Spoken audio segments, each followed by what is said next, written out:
ګندلزی یا کارخونه د ننګرهار د مرکزی ښار په لومړی ناحیه کې جوړ د افغان بیوټیک ګندلزی او کارخونه کې 250 له پاکستان په جبري ډول راستنې شوي کونډې بې وزله او بې سرپرسته میرمنې په کار بوختې دي. د دغې کارخونې مسؤل وایي دلته یې د 1400,000 افغانیو پانګونه کړې ده. دی وایي دلته د میرمنو په لاس بېلابېل ډوله جامې، چپنې، بکسې او بېلابېل ډوله توکي ګنډل کیږي. موږ دلته سرمایه ګزاري تقریبا 14 لکه روپو پورې کړې ده.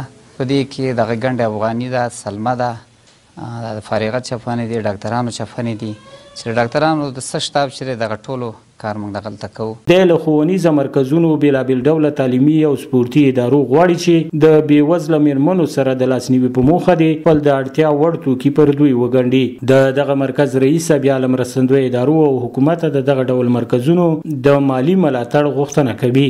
زموږ د نړیوالو مرستندویو ادارو څخه دا درخواست کوم چې موږ سره باید مرسته وکړي چې موږ فلج نشو یا زموږ کار په ټپه ونه درېږي. موږ غواړو چې دغه زموږ کار نور هم چلند وکړي چې دغه موږ سره دا کمې سیاسرې چې دي دوی زیاتره چې وی ګوري د هر څه نه برهمن دي، د ډېری چې دي د چا نارینه حملیان دي، د چا معیوبه دي، دوی نشي کولی چې حتی د خپل نارینه کار ته یا بل څه ته وباسي. دلته په کار بوختې میرمنې خوښې دي چې د کار زمینه ورته برابره شوې او له همدې درکه د ترلاسه شوي عاید پر مټ د خپلو کورنیو لګښتونه پوره کوي.